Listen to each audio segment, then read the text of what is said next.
Hello friends, welcome to my channel VL true facts. Nallamala అడవులు తెలంగాణ మరియు ఆంధ్రప్రదేశ్ రాష్ట్ర సరిహద్దుల్లో విస్తరించిన నల్లమల పర్వతాల మధ్య ఉన్న దట్టమైన అడవి ప్రాంతం. ఇది దక్షిణ భారతదేశంలోని అతిపెద్ద అడవి ప్రాంతం. కొన్ని వేల ఏళ్ల చరిత్రను, వందల కథలను దాచుకున్న ఈ నల్లమల జంతువులకే కాకుండా మనిషి నాగరికతకు కూడా రహస్యాల పుట్టలా ఉంది. ఈ అడవుల్లో చాలా మందికి తెలియని ప్రాచీన దేవాలయ అవశేషాలు, శిల్పాలు, ఇంకా రహస్య గుహలు దాగి ఉన్నాయనే విషయం చాలా మందికి తెలియదు. ఈరోజు నల్లమలలో దాగిన శిల్పాల వెనుక ఉన్న చరిత్రను గురించి తెలుసుకుందాం. నల్లమల పర్వతాలు సుమారు 90,000 చదరపు కిలోమీటర్ల విస్తీర్ణంలో ఉన్నాయి. శ్రీశైలం, నాగార్జున సాగర్, అహోబిలం వంటి పవిత్ర క్షేత్రాలు కూడా ఈ అడవుల్లోనే ఉన్నాయి. ఇది భారతదేశంలోని అతిపెద్ద టైగర్ రిజర్వ్. కానీ ఈ అడవుల లోతుల్లోకి వెళ్తే మనం కేవలం జంతువులను మాత్రమే కాదు, శిల్పకళ రత్నాలను కూడా చూడవచ్చు. చరిత్రకారుల మాట ప్రకారం 9వ శతాబ్దం నుండి 13వ శతాబ్దం వరకు ఈ ప్రాంతం పల్లవులు, చాళుక్యులు, కాకతీయుల పాలనలో ఉండేది. ఈ సమయంలో అనేక చిన్న దేవాలయాలు, శివలింగాలు, విగ్రహాలు, గోడలపై శాసనాలు కట్టబడ్డాయి. కాలక్రమేణా యుద్ధాలు, ఆక్రమణలు, సహజ విపత్తుల కారణంగా ఈ దేవాలయాలు అడవుల మధ్య మునిగిపోయాయి. ఈ రోజుకి కొన్నింటిని స్థానిక గిరిజనులు పూజిస్తూనే ఉన్నారు. కానీ మిగిలినవి చెట్ల వేర్ల మధ్య, రాళ్ల చీలికల్లో, గుహల లోతుల్లో దాగి ఉన్నాయి. ఈ నల్లమల అడవిలో పలు ప్రాచీన శిల్పాలు ఉన్నాయి. ఇవి తరచుగా దట్టమైన అడవిలో దాగి ఉన్న దేవాలయాలు, పురావస్తు ప్రదేశాలతో సంబంధం కలిగి ఉంటాయి. వీటిలో ముఖ్యమైన వాటిలో కొన్ని భైరవశిల, దీనినే బయ్యన్న శిలగా కూడా పిలుస్తారు. నల్లమల అడవిలో శ్రీశైలం ప్రాంతంలో ఉన్న ఈ శిల్పం శివుడి రూపమైన భైరవుడిది. ఇది అరుదైన ఎరుపు క్వార్ట్జైట్ రాయిపై చెక్కబడింది. ఈ శిల్పం యొక్క ప్రత్యేకత ఏమిటంటే భైరవుడి పాదాల వద్ద ఒక కాపాలికుడు, అంటే తాంత్రిక శివభక్తుడు ఉండటం. ఇది శిల్పకళలోనే చాలా అరుదైన విషయం. రెండోది అహోబిల నరసింహస్వామి. నల్లమల అడవులలో ఉన్న అహోబిలం దేవాలయంలో విష్ణువు అవతారమైన నరసింహస్వామి మరియు ఆయన భార్య చెంచులక్ష్మి శిల్పాలు ఉన్నాయి.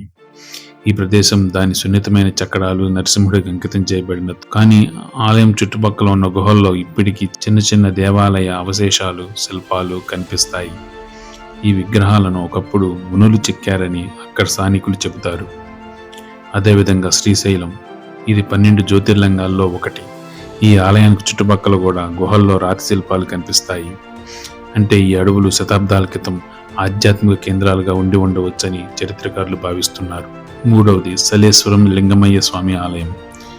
శివుడి గుడి అయిన ఈ పురాతన గుహాలయం 1000 సంవత్సరాల కంటే పురాతనమైనది. ఇక్కడ శివుడు లింగమయ్య స్వామి పేరుతో కొలుస్తారు. ఈ ఆలయంలో శిల్పాలతో కూడిన లింగం ఉంది. ఇది సర్లపల్లి జలపాతం దగ్గర ఉంటుంది. ఈ పుణ్యక్షేత్రం ప్రతి సంవత్సరం చైత్ర పౌర్ణమి పండగ సమయంలో కొన్ని రోజులు మాత్రమే భక్తుల కోసం తెరిచి ఉంటుంది. ఇక్కడ శివుడిని లింగమయ్య స్వామి పేరుతో కొలుస్తారు. ఆ తర్వాత పోలేరమ్మ ఆలయం శాసనాలు. స్థానిక దేవత అయిన పోలేరమ్మ ఆలయం ఇది 16వ శతాబ్దపు ఆలయం. పాలుట్ల గ్రామానికి సమీపంలో నల్లమల అడవి లోపల ఉంది. పురావస్తు శాస్త్రవేత్తలు ఈ ప్రదేశంలో ఒక శిలాఫలకంపై శిల్పాలు, పురాతన శాసనాలను కనుగొన్నారు. ఒక శాసనం దేవత కోసం ఉయ్యాల స్తంభాల నిర్మాణాన్ని గురించి ఉండగా, పులితో పోరాడిన వీరుడు గురించి ఉంది. నల్లమల అడవిలోని బోగోలు ప్రాంతంలో పురాతన పురావస్తు శాస్త్రానికి సంబంధించిన పలు మిశ్రమ ఆధారాలు లభించాయి. ఒక గణేశుడి విగ్రహం 8వ శతాబ్దానికి చెందిన తెలుగు అక్షరాలతో ఉన్న శాసనంతో పాటు కనుగొనబడింది. ఈ ప్రాంతంలో ఒక కొండపై భైరవ మునీశ్వర ఆలయం కూడా ఉంది. దీనితో పాటు బౌద్ధ స్తూపం, నిర్మాణ శైలిలో ఉన్న పాత ఇటుకల దేవాలయాలు కూడా ఉన్నాయి. ఇది బౌద్ధ మరియు తర్వాత హిందూ మత ఉనికి చరిత్రను వెల్లడిస్తుంది. ఇవే కాకుండా నల్లమల అడవిలో ఎప్పటికప్పుడు రాతి శిల్పాలు కనిపిస్తూ ఉంటాయి. ఈ శిల్పాలు అడవుల్లో ఎందుకు వదిలిపోయారనే ప్రశ్నకు పలు వాదనలు ఉన్నాయి.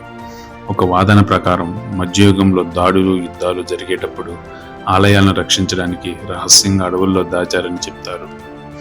ఇంకొక వాదన ప్రకారం గిరిజన సమాజాలు తమ స్వంత పూజా స్థలాలుగా ఇవి వాడేవారని చెప్తారు. కొంతమంది పరిశోధకుల అభిప్రాయం ప్రకారం ఇవి అసంపూర్ణంగా వదిలేసిన నిర్మాణాలు కూడా కావచ్చు. ప్రభుత్వం లేదా పురావస్తు శాఖ దీనిని అంతగా అధ్యయనం చేయకపోవటం వల్ల ఈ శిల్పాలు ఈ రోజు వరకు ఒక రహస్యంగానే మిగిలిపోయాయి.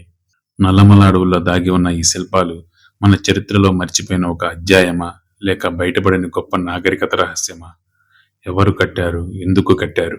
ఈ ప్రశ్నలకు సమాధానం దొరకకపోవటం వల్ల ఈ శిల్పాలు ఈ రోజు వరకు మిస్టరీగా మిగిలిపోయాయి.